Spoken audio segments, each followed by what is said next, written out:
Welcome back, League fans! We got special coverage of a series that was played out earlier in the day with Delta Fox going up against eUnited, and since these games were played earlier on in the day, we can just hop right into the picks and bans for game number 1 that you see on the bottom of your screen. Yeah, and this is our first time looking at these games as well, so we're not 100% sure what happened. And you get to see the Nunu jungle for the side of Delta Fox. A little surprising to see that one, but they have, I guess, Kennen to work with the attack speed buff. Not super great on Jhin. Yeah, a little surprising there. On the side of Team eUnited, they have a lot of physical damage threats. They have Renekton, Lucian, Tristana, Lee Sin, and then a Galio support, which they have been flexing in the support position a couple times now, not just in this series. Yeah, so Galio support, we'll see how it winds up doing in the bottom lane. I don't think we've actually seen that being used on broadcast as of quite yet. I don't remember if they actually played it in the series against Goldcoin, which was our first series of the entire Challenger series. Don't think they did, but like you said, very heavy physical damage composition coming out from the side of eUnited into what Delta Fox has, and they still have that Nunu in the jungle that could potentially be an unkillable tank in the later stages of the game. But instead of speculating on it, Mark, we can do this. We can hop right into game because we already know that these games have been played earlier on today. That sounds great to me, Tom. We're gonna have a lot more to talk about in game, I'm sure. You know, as we said, Delta Fox, before the series, they haven't won a game yet, so we'll have to see if they're able to do one, pick up their first victory in the NACS this time around. So Delta Fox on the blue side for game number 1. eUnited over on the red side here. As you mentioned already, and as you probably know, Delta Fox have not yet won a game in the NA Challenger Series. However, they will be looking to be very hard-pressed to do so against a team eUnited that hasn't dropped a match yet. Yeah, eUnited has been the top dog pretty definitively so far around in the NACS. And one thing to note here is the fact that Scarra is playing jungle. And in their previous series, it was actually Shiphtur who got a couple games on it. So, you know, if you want to talk high level about the value of lane role swapping, I think generally you could say it's not great because people should be very, very specialized in their role. And even if, you know, someone else can play that champion, you probably know more about the role overall. So it's better just not to let someone play your role at a champion at a higher level, but not the actual position. This time around for Delta Fox, they don't really have a real jungler or support. Both Scarra and Shiphtur are mid lane mains. So it makes more sense to swap based off champion picks and things like that because, or if you're looking for different play styles, because you don't have that deep level of knowledge at both positions that you're losing out of when you swap. You're just getting different looks on different champions. So those are the kinds of things you can look out for with role swaps when you're playing at this level. I think generally most people would agree that you don't want to role swap players just for games.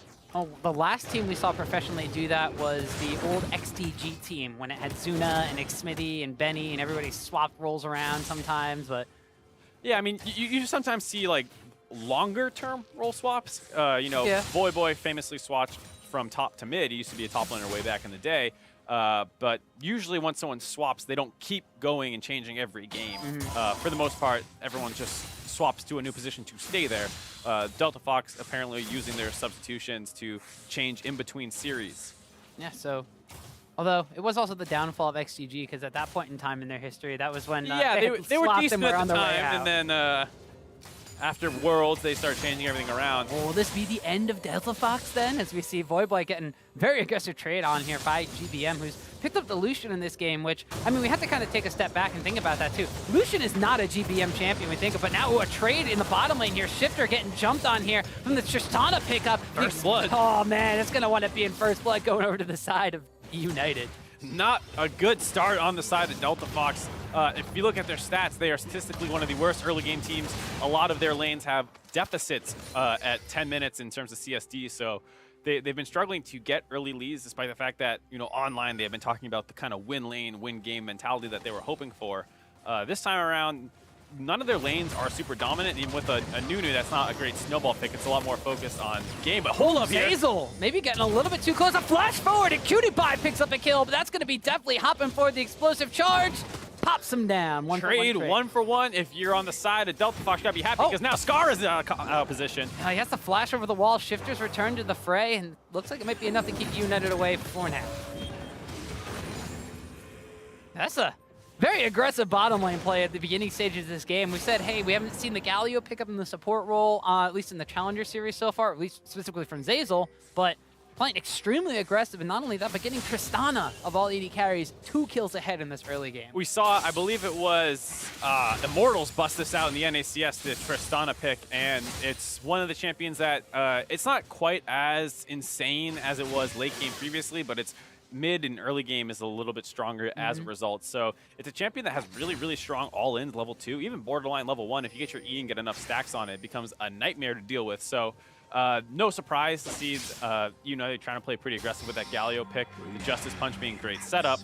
And now Delta Fox already a little bit on the back foot. The fact that the Tristana got the first blood and then you trade the support out for the AD carry is favorable for the team that's, giving up their support, because the AD carry is out of lane missing XP and gold farm. Yeah, more importantly, it puts Cutie Pie on a Cull compared to now the pickaxe, in addition to a control ward and some extra health potions to sustain up definitely on this Tristana acquisition. So Delta Fox's bottom lane is going to be hard-pressed in this one, but all across the map, Delta Fox actually coming out a little more advantageous in these matchups here. The mid lane matchup, the Gangbei Mom versus, or GBM versus Voyboy matchup, going slightly CS in favor of Voyboy despite being traded on aggressively early.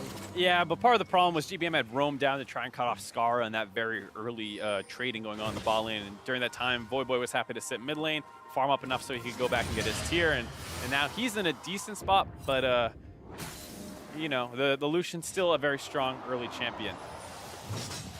Top side of the map, though, Dyrus on this cannon pickup into the melee matchup of the Renekton.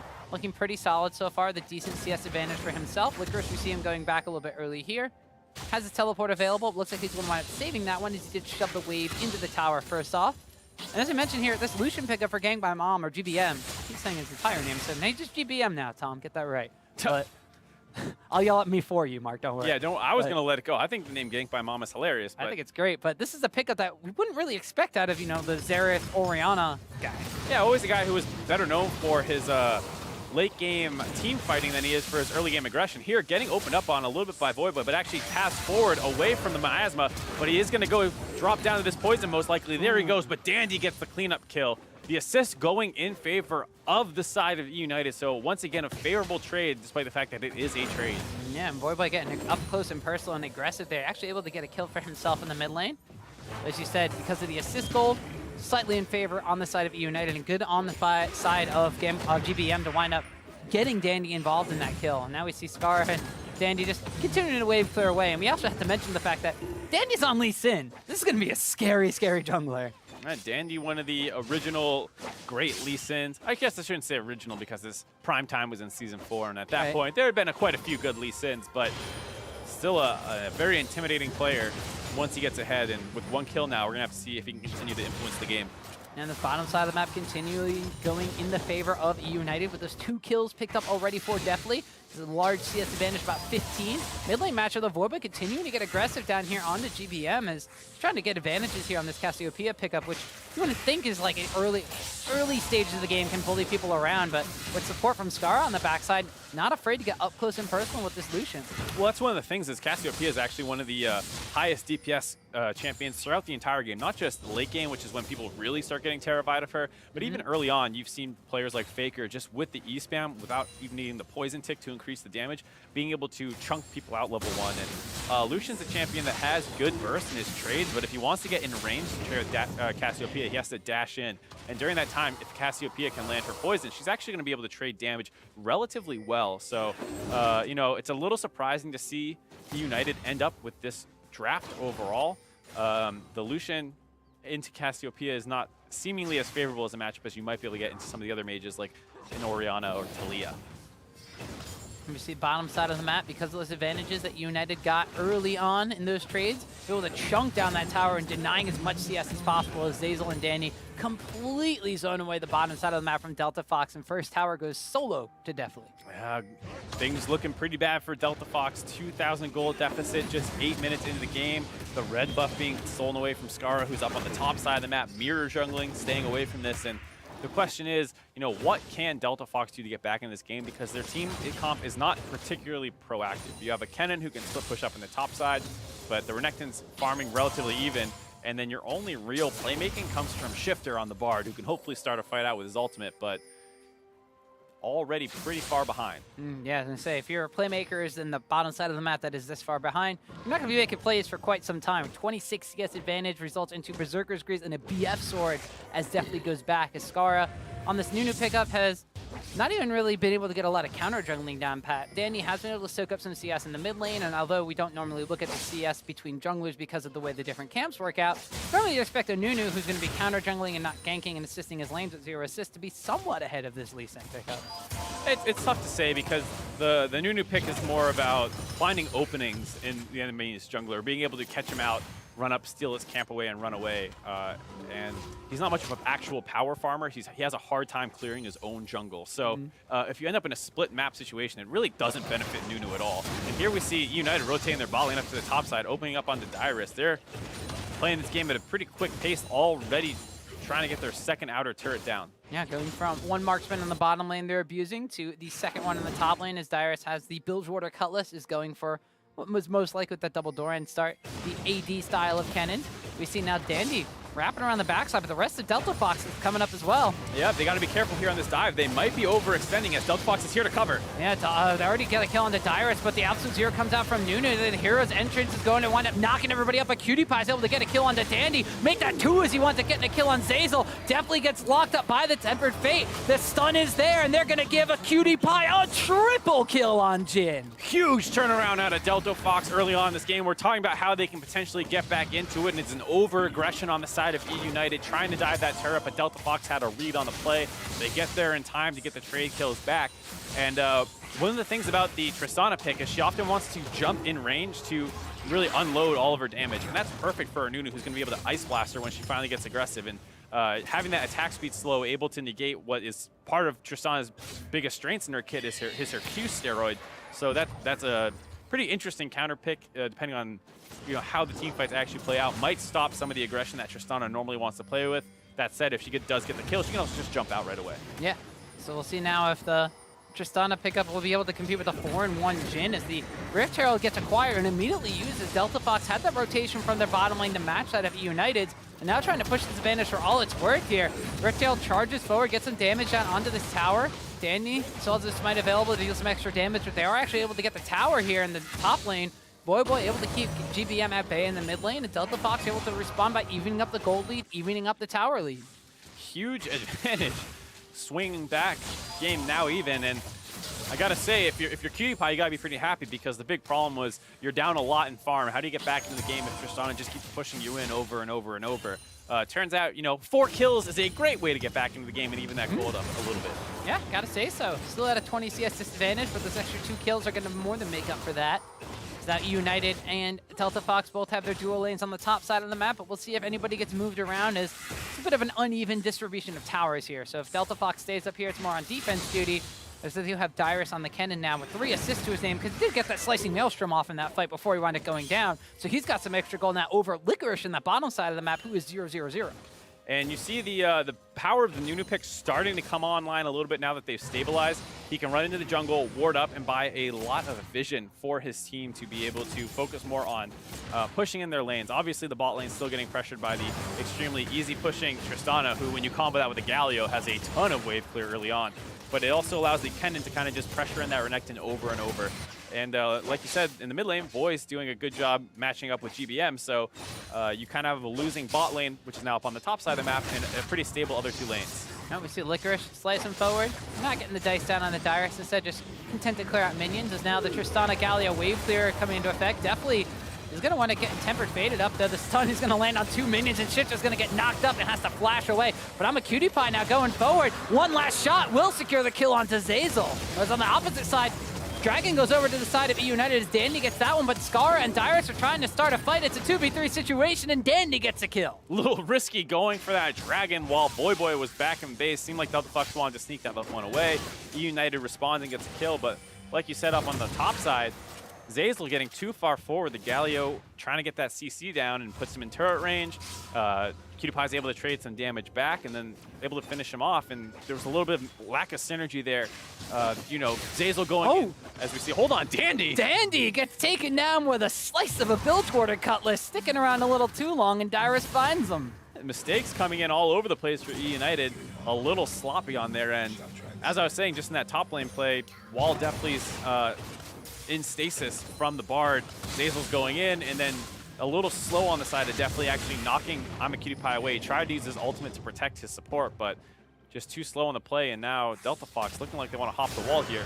Yeah, Voyboy and Scarra jump over. They find themselves. Zeyzal is able to Justice Punch himself the heck out of there. Ice Blast was just a little parting shot. As now Deathly might be caught on the Tristana. The Miasma lands. He does duck away from the Deadly Flourish, but Scarra's Ice Blast holds true. Another kill for Delta Fox. Decent roam by them. They have the long lane on the top side, so even though Deathly and Zeyzal are pushing it relentlessly, it does open up some angles for roams, and Voyboy stacking a lot of CS in the mid lane to roam up there off the blue buff handoff from Scarra.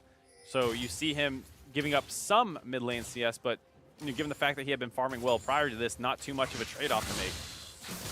So Delta Fox now find themselves at a gold lead.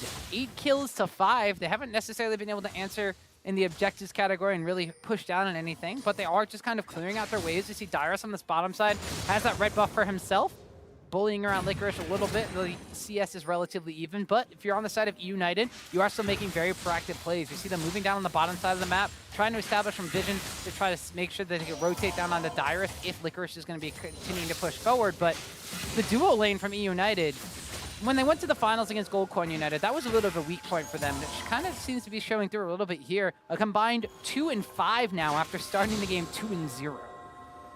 Definitely a bit of a weak point on their side.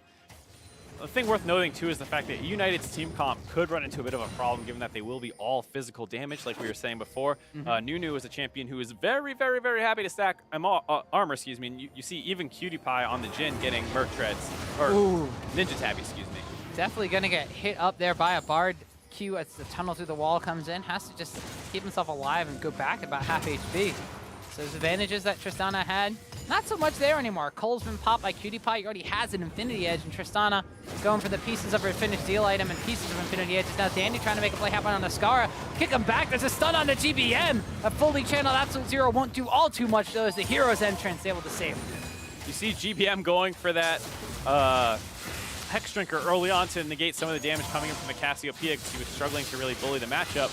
And, you know, that does make him a little bit safer against magic damage. So Scarra's ultimate not doing much, but now caught out. Flash is inside the Tempered Fate. There's no follow-up Q there from Bard, though, as that had been used already. Has to pop the cleanse, the culling after, but Imqatpie is unstoppable. Imqatpie gets the cleanup kill. And now, with the Lucian down, not too much wave clear available in the mid lane. Looks like Delta Fox is going to try and seize this one up. Delta Fox, very strong early game.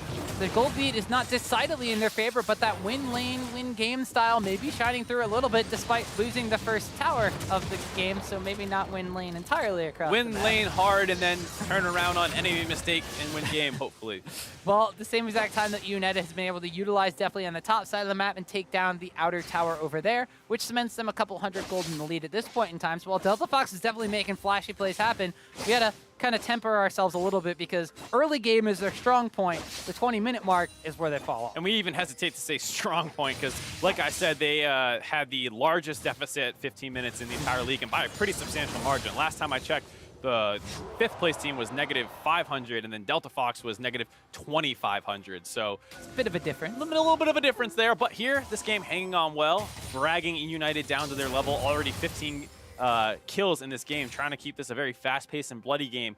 Should play more to their style than a controlled macro game. I was gonna say, the one thing they have to do is they have to make sure they play around Imqatpie. As we see GBM getting stunned up and Shiphtur and him just kind of trading hellos as they know that there's wards in that area. Imqatpie comes in with a deadly flourish, which should be ducked out. But a large majority of that gold advantage that Delta Fox does have is on Imqatpie, considering he has 6 of the team's 9 kills right now. EUnited looking to be attacking that point as they collapse down towards the mid lane here. Next dragon will be available in about 50 seconds. However, Delta Fox trying to get that mid lane priority we were talking about in the match number 1 of the day, which is very pivotal to see who was able to control those dragons and control the objectives on the map. I gotta say, I'm a little surprised at GBM's build here. Why are you not going Blade of the Rune King? It's one of the things that people always build on the Lucian to give him strong 1v1ing potential. Going for the Death's Dance first, which is a little surprising. It's been a more Scrappy-oriented build, but as you mentioned, maybe not so much of the damage here. Scarra and Shiphtur are going to be forcing back GBM as Imqatpie continues to push up in that area. Dragon now ticking down to about 15 seconds on spawn. They see definitely kind of skirting towards that area. Delta Fox going to be moving down to try to establish some vision control in this area of the map. Gotta be careful though. United looks like they might be able to kind of come around and collapse on this one. They're looking to try to get an engage in. They have Lee Sin and Galio in the area.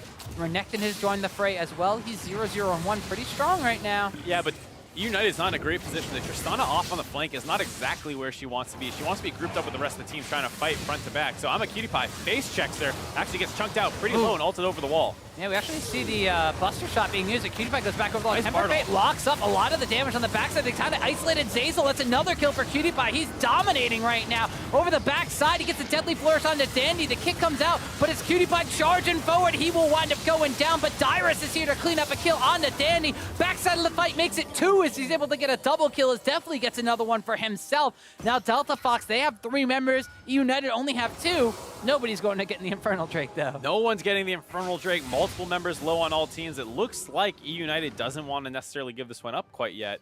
Not recalling while Delta Fox backing off a little bit.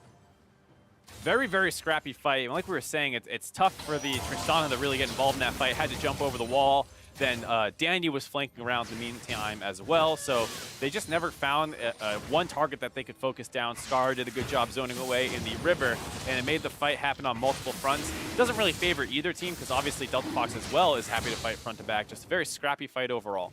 We see Voyboy maybe trying to solo out that Infernal Drake, but he is going to be spotted out by some wards that United had on the side beforehand, on the bottom side.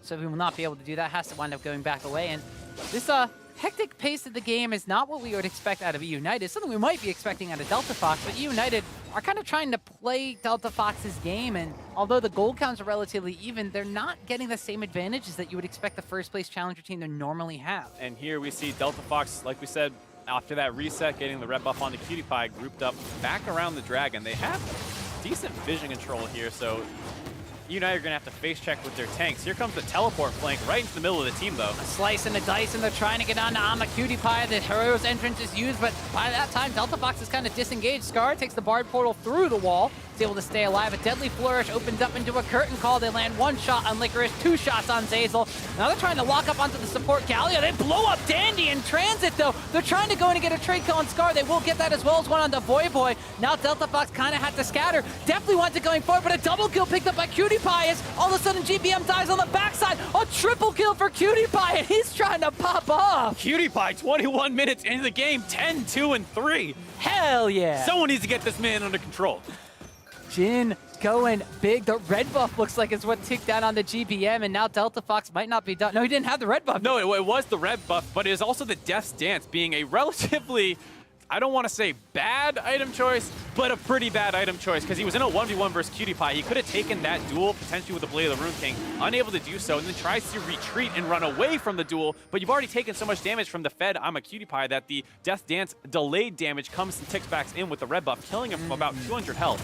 So big misplay, big itemization problem potentially on the side of GBM, and off the back of that fight, Delta Fox grabbing an Infernal Dragon, which is really going to help the scaling of this team comp. Yeah, you get an Infernal Drake for yourselves as Delta Fox. You're up 5 kills. You're still down a tower, and the gold count, you have 200, 300 maybe in your favor. So you have this momentum. You have this huge Fed 80 carry on your side. You need to be able to transition this into some sorts of objectives, because that's where Delta Fox is losing out on these gold advantages. This is where they're losing out in these games. Yeah, this is, not unknown territory for this team. We've seen them have gold leads at 20, 25 minutes into the game with some of their...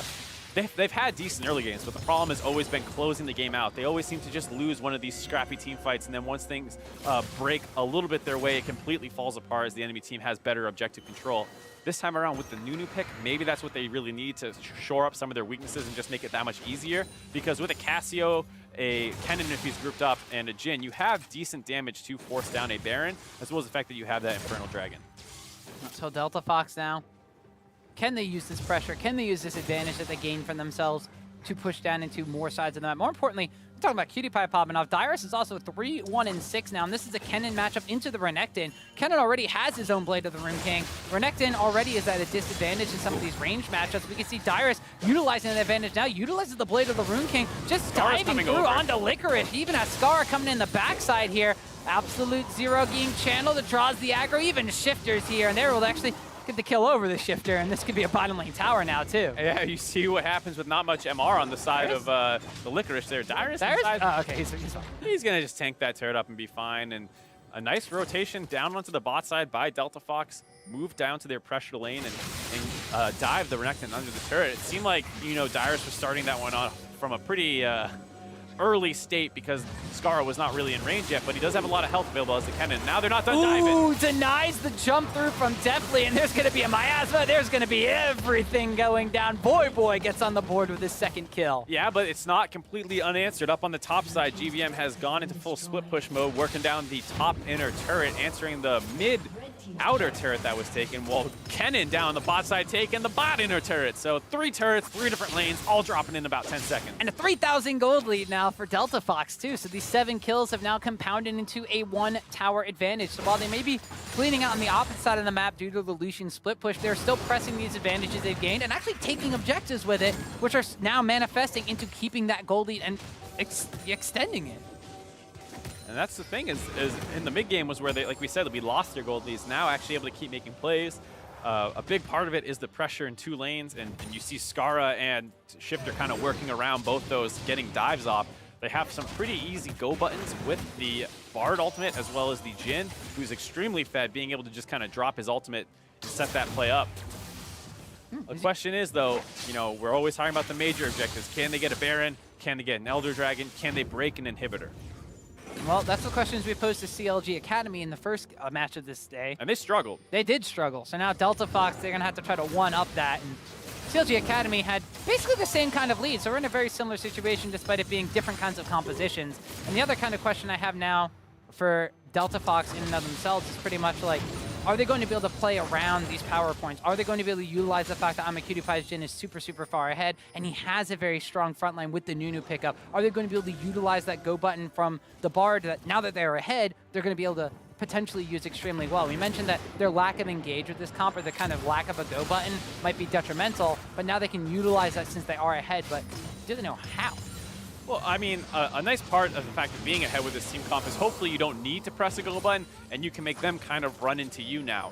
The Nunu pick, not only is he stacking armor correctly, Scarra, but he is a little bit of an annoyance for a short-range Lucian to get involved in team fights, because he has to run into that slow zone that will be coming out, and the Tristana might be able to outrange it a little bit, but you're stuck hitting this Nunu who's just going to keep building armor, and the Lee Sin will have a tough time getting through that, as well as the Renekton. So they have really strong zone control with the Nunu Cassio combination. You see chain CC galore going down onto Licorice's Renekton, but he's still pretty beefy, so he's not taking all too much damage for that one. Has stopped off to get a Random Winds Omen for himself to get a little bit beefier against this very, very fed Jhin and Kennen, as he has not yet finished his own upgrade of the Titanic or Ravenous Hydra, just sitting on that Tiamat still. Delta Fox, though, since they have been able to take a couple of those more objectives on the map, are continuing to split push with Dyrus on the bottom side on this Kennen pickup, has his teleport available, as does Licorice. They will be just kind of pushing down to match that, but now it looks like they're going to catch Deftly again in the middle of a jump. The Bard ultimate into the miasma. Voyboy seals the deal on another kill, and Deftly, he was 2-0 3 minutes into this game. Now he's 3-5-3. Great play out of Shiphtur, despite the fact that you see way more kills on EpicSkillshot. You might be saying Shiphtur might be player of the game so far, enabling a lot of these plays to happen. And now, with that pick off in the mid lane, they're going to try and push this one up and hopefully grab their 5th turret of the game. DanDy's Lee Sin 5-4-3. Has the most kills on his team, but we'll see if he's actually able to make the most of this one. As looked like Scarra was the one that got that spike, secured the red buff for themselves, and now it's Delta Fox pushing up in this mid lane here. There's nobody here from eUnited to defend against this, and they're zoning them away back on their own top side of the map. Yeah, I don't know what eUnited's doing. They were focused on potentially stealing a red buff away from a Nunu while giving up complete mid control to do it. Scarra just being that annoying frontliner, buying time for EpicSkillshot and Dyrus to work down this mid inhibitor turret. Gargoyle Stoneplate Scarra is not taking a lot of damage here as eUnited even commit the culling to that one, but they've already lost their mid lane inhibitor tower. Big mistake out of eUnited there. Once the pickoff happens onto Deftly, they should go into full defensive mode and try and limit how many objectives they could lose off that one. Instead, they scrap over a red buff potentially, and they lose 2 mid lane turrets off the back of that. eUnited, with this 4 AD comp, with this mid lane Lucian, don't exactly seem to be playing this one as effectively as they have been able to play some of their more standard kind of team competitions when you have GBM on something that can move around the map maybe early on. We saw him doing that on LeBlanc and Lissandra, more, you know, just more of the AP mid lane pickups, and now kind of playing around some more of the, I'm going to use a term that everybody hates, chaos style that Delta Fox is utilizing, and actually trying to force a Baron while Delta Fox is away, but Delta Fox is able to utilize a Scrying Orb, finds us not, and eUnited had to back away. Let's call it what it really is, the NA solo queue? NA solo queue style. Solo queue style. Well, that's one of the things that challenger teams often struggle with, is converting solo queue advantages into more organized team play, and it's been a bane for Delta Fox against a team like eUnited. Almost gets face checked by Dyrus there. Doesn't quite happen. Now they're going to try and force down this mid lane. Yeah, they're trying to collapse on the Voyboy, but Dyrus is on the backside. Slicing Maelstrom doesn't land on anybody. He gets his stun on the GBM. Has to burn the cleanse super early on. Zeyzal now trying to body block for GBM. Actually gets his shield up too, but he's mentioned the Death Stance taking him down extremely low. He has to back away. A double stun lands here. They wind up rooting up down onto Licorice as well. He charges forward only to die to Dyrus. Now Scarra on the front line, taking up as much as he can.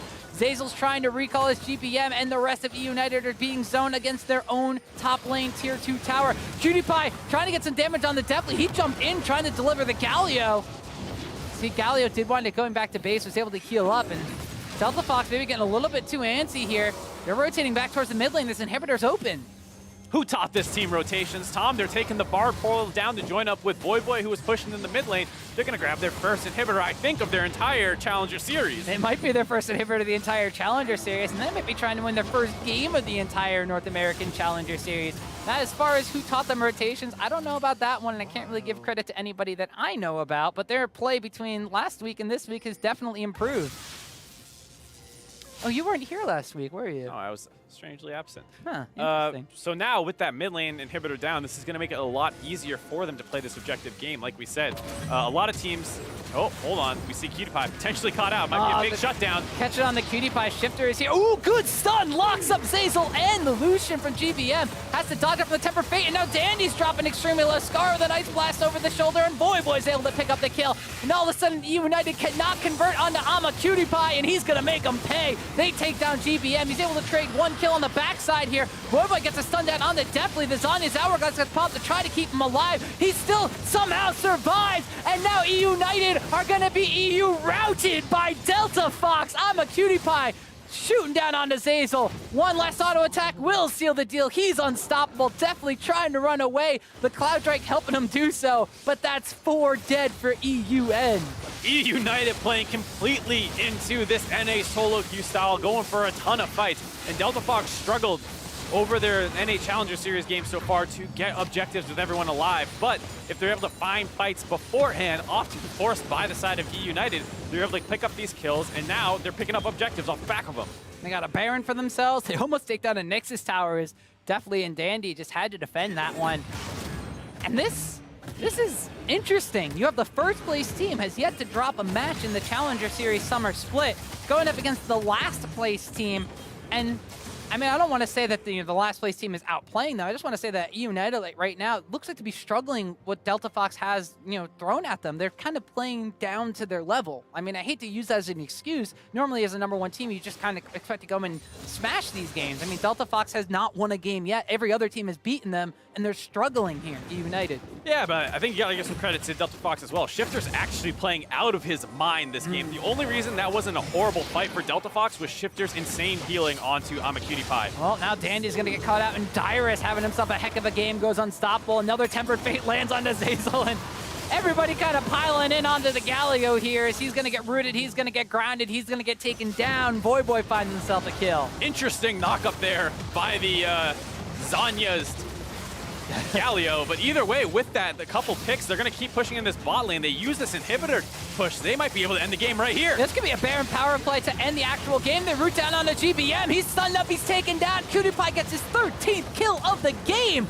Delta Fox, out of nowhere, take down the first place team in eUnited in game #1. And it's their first victory. Not only is it, that much of a surprise, but it's against the best team in the Challenger Series. That's not what the script writers wrote down whatsoever. Yeah, let me double check that script. What's this about? I don't know exactly how to really summarize that one. The fact of the matter is, eUnited got first blood. They got 2 kills in the bottom lane, like less than 5 minutes in. They made things happen across the map, and then they just devolved into fighting Delta Fox the entire game. Yeah, I think you can say that they probably came in a little overconfident in that game. The dive in the top lane wasn't the worst idea necessarily, because if Delta Fox isn't there, heading up there to cover that play, then that goes well. They insta-kill the cannon, they get out, and they keep pushing.